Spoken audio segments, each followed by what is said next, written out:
use urgency, use scarcity, right? We only have so many spots. We can really only help, 130 to 150 people. That's not that many. There's only 6 spots per hour, right? Use the information you learned and put that with the client. It's like, hey, founder's offer. This is it, guys. Like, this ends on this day. You got to sign up now. You ready to get going? Right? Change up your messages. Use that. It's powerful, right? Yep. Continually going back.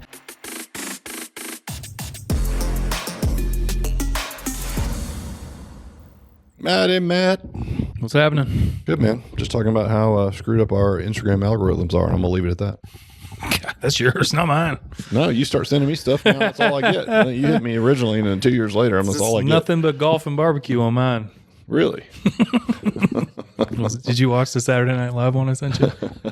They're like at the table. Yeah, that they're was like, amazing. we're going to share Instagrams. Let's open up and share.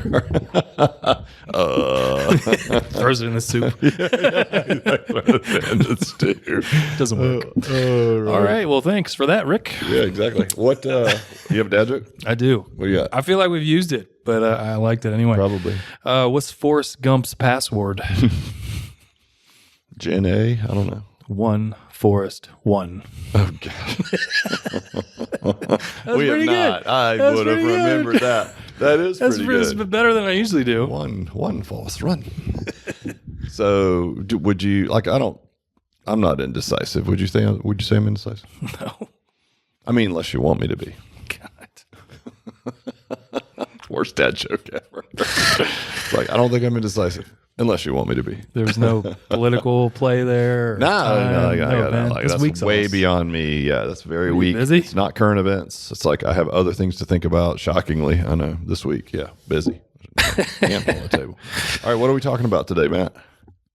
We've talked about this topic in many different ways, but it's always a good one to talk about. We're just going to talk about leads and response to leads and kind of mindsets and strategy, just kind of around the whole thing. So just lead follow-up? Would that be a good way to put it? Just kind of lead follow-up. And believe it or not, you guys, we don't always, we're both running and busy and coming right off of phone calls and whatnot. So we don't always discuss what our topic's going to be. Maybe we should lay it all out, but I like a conversational tone. So, and I'm glad you got thoughts on this. And this is an area of improvement for, I think, anyone that's in any business, is just following up with people that put their hand up, because it's so hard in a noisy world to get people to do that. You really ought to put the effort in to make sure you fully take advantage of those leads. Is that? Yeah. I mean, let's start with that. Like, what even, like, the definition of a lead? Like, what is that? What is your definition of a lead? I mean, you said it, right? I mean, you got somebody to input their information and put their hand up. And we're not doing like straight up cold leads like our strategy. Like, we're getting somebody that's put in at least a inclination of they want to be a part of. So they've made the first move, really. Yeah. Like, they've either, like, if you're at a community event, they've given you their information, insinuating they're interested, or if it's a digital marketing play, they've put their contact in to let you know that they want to take advantage of it, whatever that might be. Right. So in other words, they put their hand up in some way, shape, or form. Put their hand up some way, shape, or form. You pique their interest. And, what we're doing at the end of the day, and what people pay lots of money, even if we know about it or not, and they steal our information, is building a list. Right? And and your list is, how many things have you read about your list is gold? And it is, but it's not only golden if you take advantage of it. Right. Yep. Right. So you're building a list, and then the way you look at this, because it's like, I see some people are very short-sighted when they see this, is like, you get a lead and, if you don't get them, it's done. But in reality, like, in a very crazy world that you talk about, where like people's attention span is like 2 seconds, they get, always having new things pop in front of them, especially from a social media side to the news to their own lives, that you got their information by maybe an ad, and then it's gone, right? But that doesn't mean that person's gone. And then a lot of people, they look at it the wrong way. They're like, they didn't get a response. So what you're saying in essence is, if a lead puts their hand up and the company, say it's an Alloy, reaches out or does whatever they need to do, and the lead doesn't immediately respond to that, then they would write them off, right, in error, write them off as someone who's not interested. Yeah. I mean, I can think of top of mind, because we don't have a script for today or didn't talk about it beforehand. I can think of one of our clubs, their director sharing with their owner who was telling them to keep following up with leads. And they had that same, I would call it head trash around, well, I don't want to bother people, right? And I'm air quoting if you're not watching, that they didn't want to bother people, yet they were convinced by their owner, who's a good owner, that they should continue. Like, listen, you want to continue to reach out until you get a no or a yes. Either way, you don't want to like kick the can, right? And so there's a great story that director shared with his owner about a client who'd been there for a year and achieved all of these amazing goals. In that process, somewhere had thanked that director for reaching out to them 7 different times and said, I think they had a parent that was ill and they'd been traveling a lot. And to your point, life was just chaotic. And had the director not reached out 7 times, they would not have taken advantage of it because it was just getting pushed to the back burner based on their life. But finally it's like, okay, right. Took advantage of it, completely changed their life for the better. So it was just another example of how like the limiting thought process around to what you said. I have a lead. I reached out. They didn't reach back out. So they are, and I'm air quoted, like they're dead to me, right? So I just put them in this category of like discarded. But they haven't really said no. They were a non-response. But again, look at this example of 7 outreaches based on life things that you just mentioned. And now they're thanking that person for doing it. So it's just a different, like it's probably good for people to hear that, right? Yeah, I mean, everything we're trying to do, we're trying to essentially pique people's interest, right? Whether it's an ad, whether it's an event, flyers, whatever it is, you're trying to get somebody to raise their hand to show their interest. You know what I like to show people or tell people, especially at training, I draw the correlation here because everybody's done this, is this is like, think about submitting information to a car dealership online. You ever done that? Yeah. Yep. What happens? Oh yeah, they start emailing and calling you immediately. You're inundated with calls and emails, and whether we think we like that full on crazy strategy or not, that's besides the point. But you put it in there, and you're inundated with information. Now, what people don't understand is personal training, just like everything, like buying a car, is an emotional decision, right? All of them, all decisions in some way, shape, or form. Yeah, right? it's emotional. So buy something happening. So at the point of time where, say, somebody submitted information, whether it was by a car or training, they're probably in a different mindset. And you're talking about like I can get into that mindset in a 24-hour period, maybe twice, but then I can get out of that mindset. Yeah, and exactly. when I filled out that form, it was immediately after seeing a picture I didn't like, or my back hurt, or I was realizing that like my health wasn't great or whatever, right? But then later in the day, maybe I forgot about it because I've been busy with work or whatever. So, but at that time, I was making an emotional decision based on how I felt. Yeah. So that's the first part of like, when somebody submits, they are typically in that emotional state, right? They're thinking about it, whether it's a picture, if you want to use a car, like you got excited and you want to buy a new car. And that's the speed part. Like they always talk about speed to lead on your first initial conversations with new leads is like you got to be within 5 to 9 minutes. Like you got to be, somebody reaches out, you're with them because they're in a place to make change, and your chance to get them in goes up like some crazy percentage, like 900%. Right. Well, it makes sense based on the behavior that you just talked about. Yeah. But if you look at it as a whole, to what you just said, you already broke it down, is people don't stay in that emotional state all the time. Things happen, you're always going back and forth, but that doesn't mean they won't come back to that. So like cars is a good one, especially for me, because I've done this many times. Like put it in and like, hey, I want a truck, Right. And at the time, they didn't reach out to me quick enough. I came to my senses. I was like, I can't afford a truck. I got a family, kids. Right. I don't need that. I got to buy another horse. Yeah. Right. Like, I don't even treat my cars well. Like I don't need that shit. I don't deserve this. You go through all those things. But that doesn't mean I won't come back, because I could be, at a different time of life, or driving down the road. I see one I like, and I'm like, you know what? Screw that. I want a truck. And guess what? If you are a consistent salesperson and you are constantly still following up with me, you may catch me back at that moment. Yep. And that is the biggest difference between, I see, really successful and kind of mildly successful in terms of sales, honestly. Just effort, just number, volume of follow-up. Yeah, it's a number of touches and staying in front of somebody to find that time. Right. And there's different strategies for that. Like we talk about, obviously the first one is response time. Get in there 5 to 9 minutes. After that is the continual follow up with all your leads. And the goal is to get contact. We want to get them, for us, is to get them on the phone, right? We got to get them to talk to us, and we're looking for no's, right? Yeah. And, I've never done it. I kind of want to just do the social experiment, go out and try to get like 100 no's in a day. Like, I don't think I could actually do it. Wasn't that from a book? It was. Yeah. I can't remember what it was. So because there's such a negative connotation to rejection for everyone, as a human being, no one likes to be rejected. But what this company did was flip the script, and they knew based on data, if you got 100 no's, in there somewhere would be one yes. And so instead of setting the goal of go get a yes, and it feels like, geez, I got to eat crap for 99 times, they switched it to the goal being 99 no's, right? So it's like, great, did you get your 99 no's today? Because they know in there, if you run process, you're going to get a yes. But it took the negativity away from the no, and that became the goal. It's just reverse engineering the whole process to change the mindset, which I thought was really cool. Oh, and yeah, I mean, it's much better, and it's really hard to do. Like, I doubt anybody's even got close to that in a month. Right. You know what I mean? Like, to actually get 100 no's, I guarantee maybe a year to do that. But the continual follow-up to hit those people at the right times. Our strategy, and everybody may have different strategies with this, but we're beating up leads at least every day for the first 15 days till we get more into like a colder reactivation and stuff, but you still, obviously, there's strategy to that.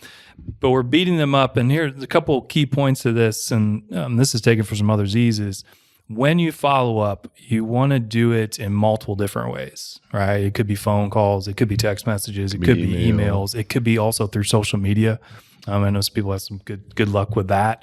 And vary the times that you reach out to them, right? So it's not always, because I see this, we get in this robotic nature. I'm just going to make my calls from 8 to 10, and I call at the same time every day, and you go through it, which, we're all in the world of robocalls and spam calls. Right. People see it, and there's, or there's times where people are working, right? And we, in our profession, we're a before and after work kind of job, right? That's what we do. So it would make more sense to hit people when they're not working, right? Could be early, could be middle of the day, could be lunch, right? Could be after work. Right. Right. And you'll find people are more available, and they'll finally get you. And so what you said earlier is like, you're going to catch that one person. Oh God, I'm meaning to call you back. I've just been so busy. But you never gave yourself that opportunity if you did it the other way, where you just called it 8 o'clock every day or 8:30. Yeah, it's funny you mentioned that. I'm trying to think about personal experiences around this. And I got this one janky tattoo I got when I was like 20. I was dating some weird girl, and she was like, let's get tattoos. And she had like a huge dragon on her back or something. I'm like, I'll just pick this little thing on the wall. It's a terrible tattoo. So I've been forever thinking about getting rid of it. And I reached out to a tattoo removal place, and it's like a big chain, I think, right? And it'd probably take no treatment at all, like 2. But it's, it's inconvenient. You got to go down there, get the consult, do all the things. And their follow-up process has been fantastic. So just somebody who's an entrepreneur who's in business, just observing how I feel on the consumer side. It's emails. It's never phone calls from them, but it was originally. But now it's consistent emails and text messages at all kinds of random times of the day. So a lot of times they do catch me. And there has been times when they've caught me at a time, like one time they caught me at a perfect time. And I think it was like early afternoon, and I was like just gotten home and was doing some stuff on my phone anyway. And so this text comes in. I'm like, oh yeah, I'm going to book that. Then I booked it, and then it turns out I had to book something else and cancel. But I did book it. So it's like one step closer, right? But they're always hitting me up with different messages at different times, right? And so those could be phone calls too. It probably would have even been better had we had a conversation around it. There's just probably for bandwidth, they don't do it that way. It's all automated or whatever, but they're really good messages, and they're personalized, and I don't know. I thought it was great. And so it's relentless. It never quits. I mean, it's probably 2 or 3 text messages a day at first, and now it's like at least 1 a day, and these weird emails. And if I'm not in the mood, does it make me mad? No. It's something I put my hand up for. I was interested in it. I'm still interested in it. I just have a really busy life and haven't been able to get to it. But I guarantee you, if they stay in front of me, I'll get it done, and I'll do it with that company. Yeah, it's just kind of like an accepted thing. I mean, like, everybody has this stuff. Like, but it's not like they cold call me. And you can always just go unsubscribe or block. Well, I'm the one that reached out to them. So would I really be mad that they're bothering me? And if I was, they wouldn't want me as a customer anyway, right? The messages, it's like a really good point of, we have a system, there's automations, and you can pinazz it, and you can work different workflows and stuff in there, especially the agencies you have. But it's the variability of the messages to just not be like the same thing, or just be like, hey, I'm checking in. They sent you stuff. They sent you educational stuff.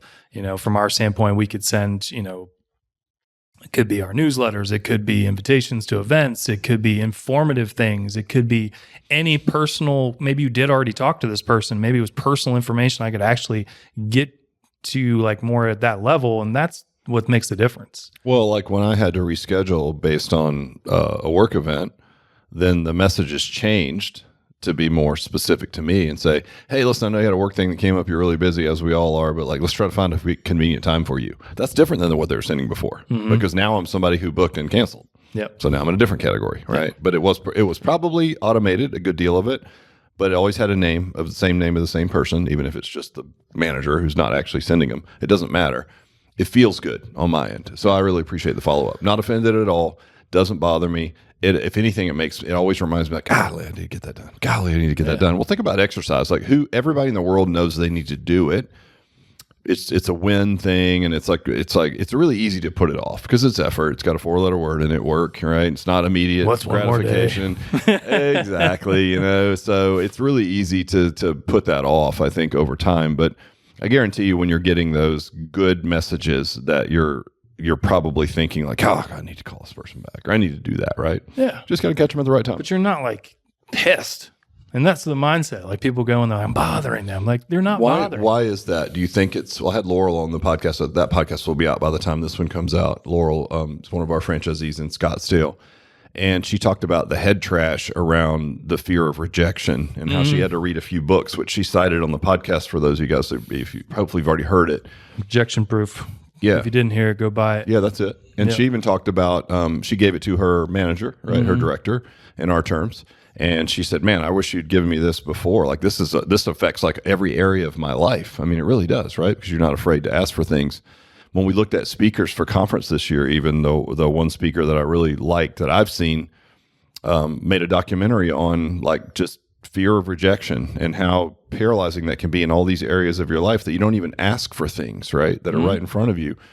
So I think she did a 100-day challenge, and she did something different, fearful every single day. Yeah, it was a guy. No, it was a girl. In this book? Or book. This is he did the same thing in the book. Sorry. You're talking about the presenter now. Oh, yeah. Exactly. Okay, thing, so yes. Okay, same idea, but she did a good job of making a documentary out of it. But it was like weird things like, okay, I'm going to sing karaoke, and if I do, I'm going to sing Mariah, like I'm going to sing Whitney Houston, because it's going to be the hardest thing to sing, and you're going to be terrible, right? And it was awful, but like it just shows you, like you didn't die, no one's mad, everything's fine, So there's really no rejection. I think one of them was she put headphones on, and for like several hours one day, she just went into Times Square and just danced her ass off. Like just wild dancing, like as hard as she could. And she's like, some people would walk around her, she got some dirty looks, but some people would stop and dance with her and high five her and have fun. It's like, but you just start to realize like nobody really cares. Like rejection is not an issue. Or the thing you said, like asking for a discount on things that shouldn't be discounted, right? Like, hey, can I get a discount on that? Like it's terrifying to think that because you think they're going to be mad because you asked. It's like, well, they don't really, and sometimes you get it, and sometimes they're like, no, I can't do that. But they're not mad at you, right? So it's a muscle. I think it's like it's something you can train. Right? Tolerance, yeah. I mean, definitely Tolerance read is a that good word. book. And if you look at sales, I mean, there's fear on both sides, right? There's fear from a consumer side of being taken advantage of and all the bad stories, and there's a whole nother section there. But like on the salesperson side, what we're talking about, there is that too, where that mindset, it's not that it probably isn't that they don't want to bother them. They're afraid, honestly, that they're going to pick up the phone. Believe it or not. Like they're scared that somebody's going to be on there if you're not really good at this and you're going to fail and they're going to reject you. And that is the whole kicker here. I never thought about it that way. So you're saying like, and obviously you're studying this en masse with our current franchisees, the fear of even doing the work. So that would mean like the fear of making the call is that someone would answer and then I would fail. I guarantee it. I mean, there's anxiety to all of it. I mean, I remember, the first time I ever did a starting point session, I was nervous as hell. Like, probably the story is one of my favorite. I've forgotten about that story. But as That's a great story. Can I tell it? Go ahead, go for it. So if you've heard it, just pardon me, but it's a great story. So Matt comes in, gets elevated to the director position. And of course, we're selling memberships very similar to how we are now. Our main product was personal training in a small group. I think our membership was like $479. Matt sits down, first time ever. We script it out and slide the paper over. Our most successful clients do this, and then just don't say anything. And it feels like hours of silence, right? But whoever's talking is losing is a basic sales adage. So like make the suggestion and just be quiet. Let them work through it. I mean, they're thinking, right? Mm-hmm. Whereas the natural inclination is to like start drop selling them because you're uncomfortable. Like, or you could do this, or you could just think about it and call me later. It's like, well, hold on. You just gave them this information. Let them process it and give you an answer. And so Matt comes out of the office, they leave, and he's like, I almost passed out. I was like, what do you mean? You're like, well, I said our most successful clients do this. And then I just sat there, and it's like, I think quite literally your physiological response was like the world's closing in, like you're going to pass out literally. And then they stare at it for a minute and they go, okay, great. Yeah. And then you were like shocked, and then you just took their money, and then it's like, then that was it. It's like, oh, I didn't die. They said yes. Everything's friendly. They're going to change their lives for the positive, and then you're off and running, and we're the best in the business. But with that, like it's fear to be rejected by this person personally. It's fear to be rejected and how I look professionally. So there's a lot that goes into it. So like if you do have somebody struggling, again, read the book. It's great. Thanks Laurel for bringing that to our brand, but. That is the biggest difference across the board. What I see with follow-up or talking to people in general is that fear to make the ask. And every time, and even if, and in the book they talk about this, even if somebody says no, and you just ask the question why behind it, amazing things happen. Really? Yeah. They're like, hey, give me some examples. Well, like just for example, there's, I think he was on a plane and he was like, can I do the safety announcements? And they're he asked to do those on the plane. Yeah, and they're like, no. And he's like, well, why not? And they're like, well, we can't. And he's like, but what we can do is let you do the welcome. Oh, so they offer that? Yeah, because nobody wants to let you down. Like that's not how people are wired. So just by making the ask, most people are not like, no, get the hell away from me. They feel bad themselves and will make something else out of it. So like from a client perspective, even if somebody says no, there might be a potential for something else. Like, well, my husband probably can do this, right? But you never know until you make the ask, which is the biggest point, and then just follow up with whys and the normal having conversation. So what's the anecdote to get to a place? I mean, obviously we can have tons of empirical evidence. We have stories upon stories that we can share, books you can read. What's the best way? Is it just to do it, to build the muscle and the resistance? Yeah, you got to go experience it. I mean, from like in a Alloy running a business standpoint, what I would do is first you got to do it themselves. Like especially if you've never done it. You got to do it. You got to go feel that because I guarantee you there's owners that also like this is not what they do in their normal life, so it is uncomfortable. They're scared of it. Go do it yourselves. Let your people see you do it, and go along that journey with them just to show them that it's going to be okay. Like nothing bad is going to happen to you just from asking. And we're just talking about leads today, but Laurel talked about probably just having conversations with strangers. Yeah, like her, I think one of her stories, and hopefully I don't misquote it because I think her podcast is the week before this one, but where she pulled up into a parking lot and had a bunch of flyers, and she was going to windshield the cars, or but also she was going to if she saw somebody, she was going to walk over and hand it to them in person. And she sat in her car for 20 minutes and then had a full-on meltdown, panic attack, left and went home. But the interesting thing about her is she is very competitive with herself. And she's like, I was so disappointed in myself. Mm-hmm. She's like, I will not do that. So she's reading the book. So she gets in the car the next day and goes. And I think she went 9 for 10, right? Meaning she introduced herself to people. 9 people took the flyer and were very friendly. And 1 even booked what we call starting point sessions, which is our first step. 1 person even booked, but 9 for 10. So imagine the self-efficacy that comes from that.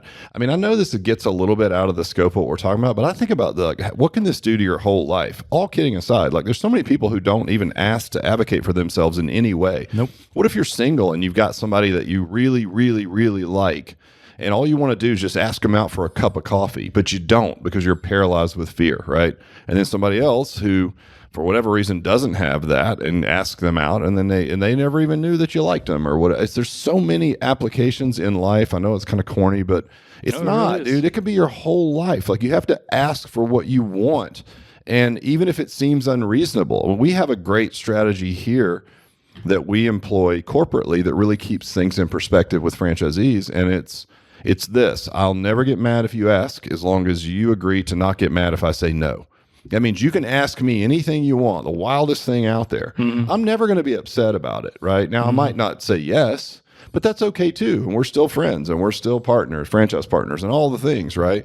But I mean, there's so many little rules like that you can put around your life that would just make everything better if you just could advocate for yourself. I mean, I know it sounds silly, but like, man, I can probably think of 20 areas of your life where this would be very useful skill to develop. It's huge, man. And if you have the opportunity to develop it through changing lives in a business setting like you would in an alloy, what a great, perfect word, what a great opportunity it is to like build a skill that can cross over into all areas of your life. I mean, what if you want to raise? What if you want a different position? What if it's something in your family? Like you'd like to spend more time with your parents, like maybe just straight up ask them, it's like, there's all these little things that could probably manifest themselves if you could nail this, right? Kind of a race.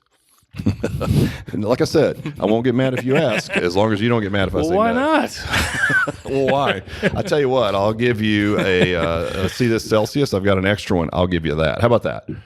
That would be like not the Celsius safety today? announcements. Hey, that's more than I had when I started. I won't let you do the safety announcements, but I will let you do that. Hey, but seriously, you don't want to let me down. And in any instance, those people, they don't want to let you down. And there's something good that'll come out with it. Yeah. Well, you just have to believe us. And it's terrifying. And we're not minimizing the fact that like a large percentage of people struggle with rejection. Yeah, but like the curious thing, like the guy and the speaker, is just funny. They both did the same thing. But the guy that wrote this book, I forget his name.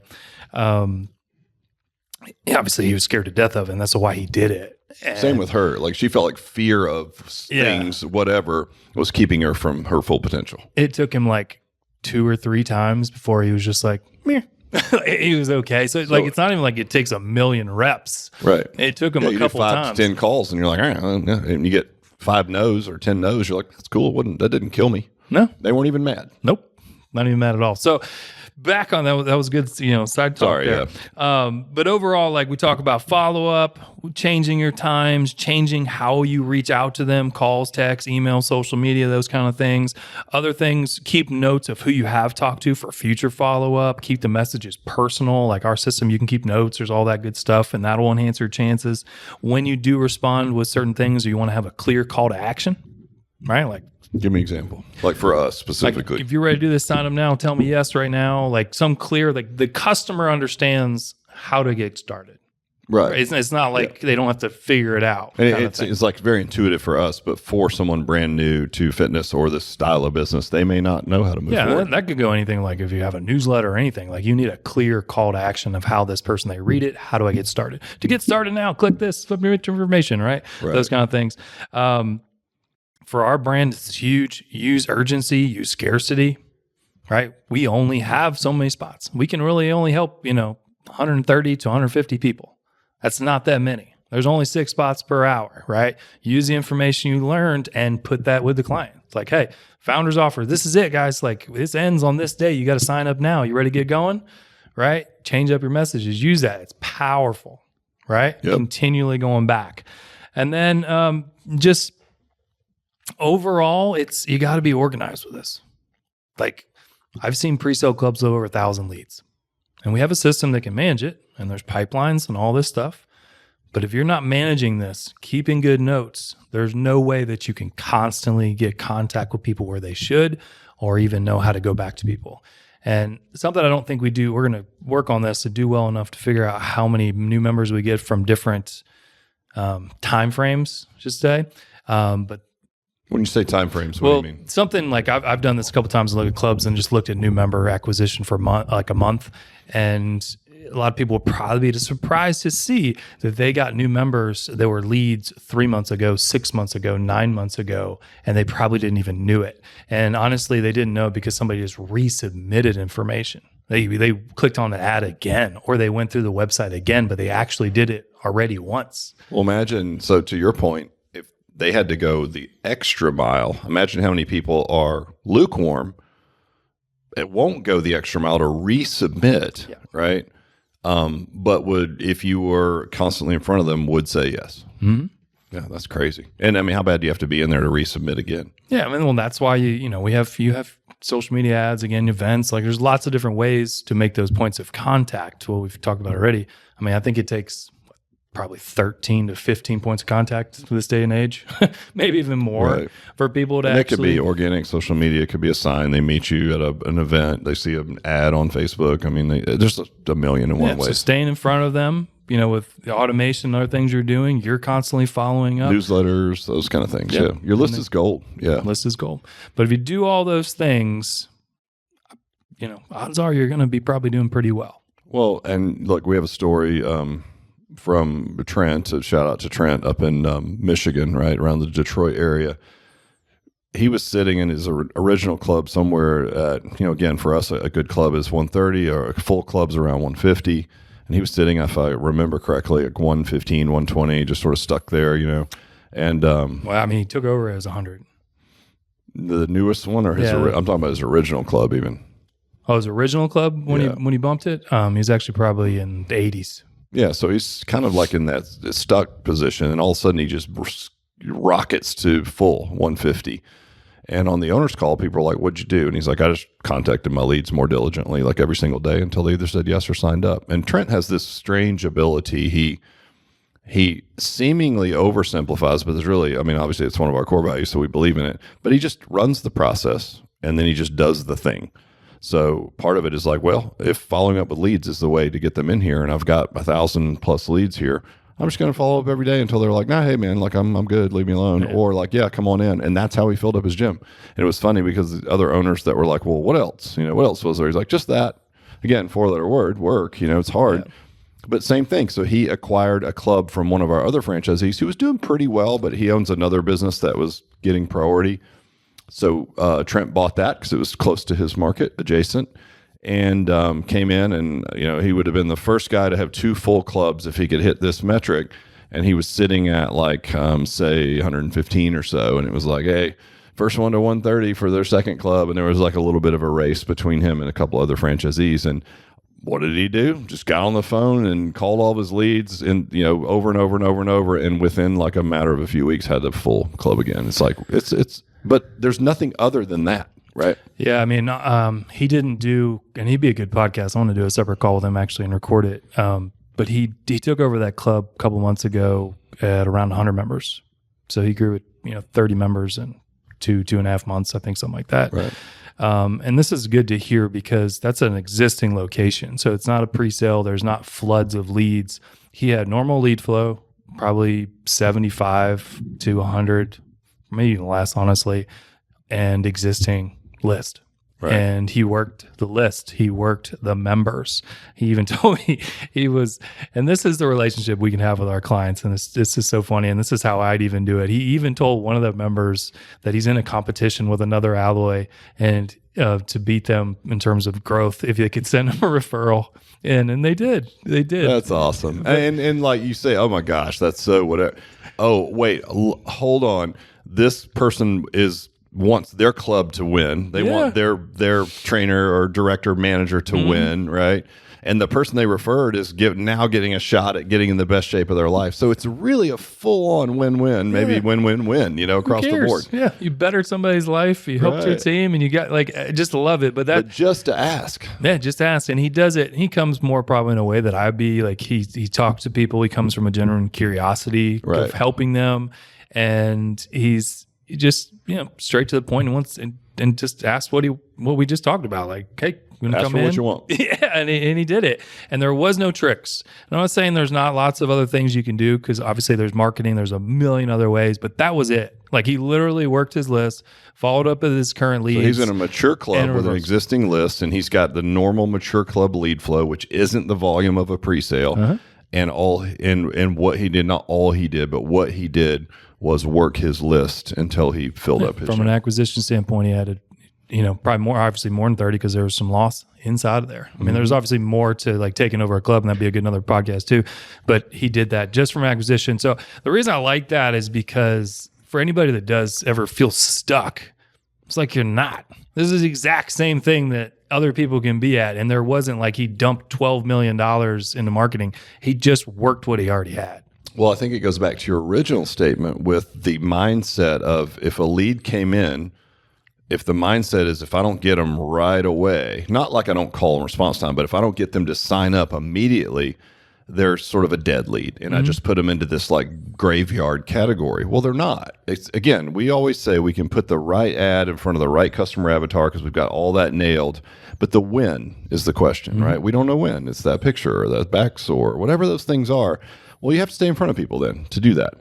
And so again, if he had been under the same mentality that you talked about early on, which is like, oh, all those leads are old, right? They're all dead, right? To your point, you may be signing up people that actually reached out 3 to 6 months ago.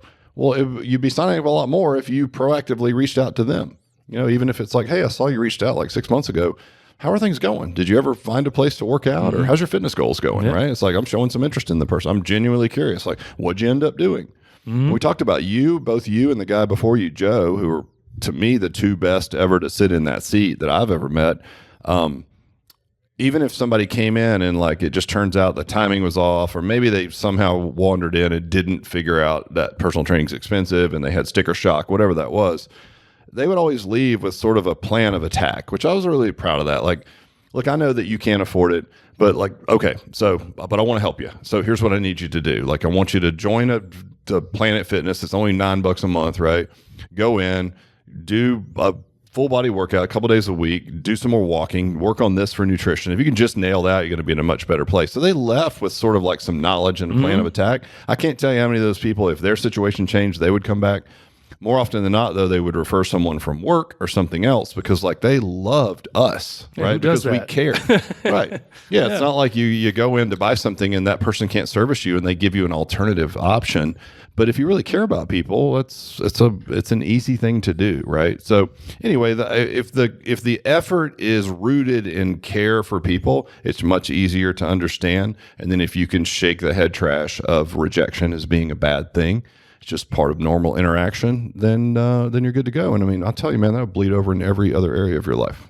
Cool. Anything else? Nah, that's it, man. Well, that's good. I mean, I know it was simple, but it really is simple but not easy, like fat loss, right? This is just a simple but not easy. So if you have a business, alloy or not, and you have a list, please work your list. Newsletters, make calls periodically, reach out with personalized messages, all the things that Matt talked about today. It could literally change your business, and it could change. If you're in a business like ours, you could change the lives of a lot of people. That it? That's it, man. All right, man. Appreciate you. Peace.